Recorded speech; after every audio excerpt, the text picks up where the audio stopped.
What is it that truly makes a great cinematographer? Most filmmakers, especially when they're just starting out, think that everything has to do with the camera and the gear, but real cinematographers are artists that understand how to tell visual stories that speak to an audience. They know how to control and shape light, and they make something that is extremely complex look effortless and beautiful. Well, today we're going to break down some of my favorite films and shows from 2025 and talk about the genius behind the frame.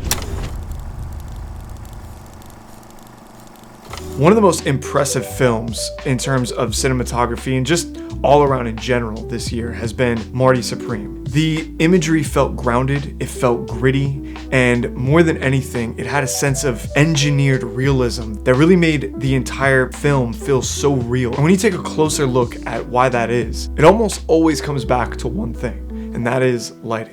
At first glance, this shot feels very raw and almost like a documentary, and yet every part of this frame has been carefully shaped. Let's start with the key light. The primary source of light is coming from camera right, roughly 60 degrees off axis and slightly above eye level. Now, this is an aggressive side lighting approach. It's not wrapping around our subject, it's not very flattering, and most importantly, it's not really trying to protect the actor. The direction immediately gives us facial structure, texture in the skin, and emotional tension. When I look at this image, this lighting really just feels like a single motivated source, a window or a doorway or even a practical just out of frame. Now, really quick, let's talk about the quality of light. The quality of light is relatively soft, but it's not diffused to the point where it's beauty lighting. You could still see that it has sweat highlights. There's a sharp transition from light to shadow, which tells you that this isn't an extremely soft source, it's a little bit more of a harder source. Now, the color temperature sits in a very natural range, somewhere between 4300 and 4800 Kelvin, but the camera white balance is set slightly cooler. It keeps a warm skin tone without letting it go too orange, and it allows the shadows to stay a little bit more neutral and grounded. Now, one of the biggest breakthroughs that you can have as a cinematographer is realizing that great lighting is not just about adding more light to the scene, but sometimes it's about controlling and maybe even subtracting the light that's in the space.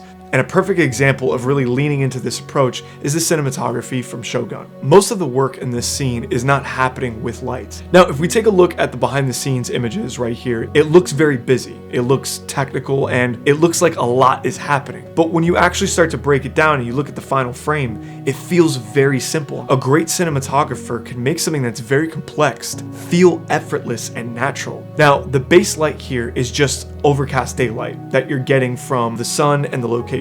The sky is doing a lot of the work here, but how they start to shape it is with this overhead diffusion that you see in the BTS right here, and that's how they're able to control how much exposure or how much lumens is given off by that skylight. And what that diffusion is doing is it softens any kind of inconsistency and it turns natural light into something that's very predictable. But the real work happens with the negative fill. By placing black solids near the actor, the crew removes any unwanted bounce from the environment and really starts to shape the shadow side of our subject. If you're thinking about this shot in the natural world, you wouldn't get this much shadow. The sunlight would be a little bit more wrapping and it would be a little bit more evenly lit. And like I said, guys, sometimes it's not about adding light. It's about controlling the existing light around you. Now, speaking of control, there's a new AI video generation model that has just been released by Luma AI called Ray 3. And it gives you an impressive amount of creative control over both images and video. Now, I'm not a filmmaker that's totally bought into AI filmmaking is going to replace filmmakers. I just don't believe that's ever going to happen. But I do believe it can really help your workflow and in some cases even save your film. Let me show you guys exactly what I mean. On our last shoot, we missed a detailed macro push-in shot of an investigation board for our last film. The problem was we had only a still photo from our set photographer and we didn't actually shoot anything, which was a huge mistake in production. Now, normally you would have to do one of two things, either spend a ton of money reshooting it or edit around it in post-production and hope that you can make it work. Instead, I brought this image into Ray 3, used keyframes to define my start and end frames, and typed a simple prompt, a slow, deliberate push-in toward the photo of the woman on the board. I made sure to put smooth, controlled movement like it's a dolly, same lighting, same composition. And now within seconds, Ray 3 generated a shot that seamlessly fit into the scene. Another powerful use case is to allow Ray 3 to help you create pitch decks and any kind of storyboards or pre-viz tools. So I took the main character, I took an image from him, and I put it into Ray 3. And then I typed in a prompt, placed the character at a dimly lit office desk. And in just a few seconds, Ray 3 was able to create this. Now, what's impressive about Ray 3 is the flexibility that you can use to generate variations. I could put them in a car, I could put them in an alleyway, or an entirely new location within seconds. And once you guys land on a final image that you love, you could actually use Ray 3 to enhance that image by using Ray 3's Hi-Fi 4K HDR. And if you guys are interested in using Ray 3, I'll drop a link down below. One of the most powerful tools in cinematography is practical and motivated lighting. When the light feels like it belongs in the world of the story, the audience stops thinking about the cinematography or where the light is coming from, and they really just start believing in the scene. A great modern example of this is the cinematography from Sinners. The lighting in this film doesn't call attention to itself. It feels warm, it feels lived in, and it feels emotionally honest. And this scene right here is a perfect example of how that's actually achieved. Practical lighting means the light source exists in the frame. You have things like lamps, bulbs, lanterns, fixtures. Nothing here feels too lit for the camera. It feels like it's lit for the space. If we take a second and we look at the behind the scenes photo, the illusion becomes clear. Now, these overhead lanterns that you see right here are softly diffused, and they're the primary key lights in the scene. They're positioned directly above the actor's head. They're slightly forward and tilted towards the actors. And what this does is that it creates a gentle top-down wrap. Hard overhead light would just feel theatrical and harsh and not really believable.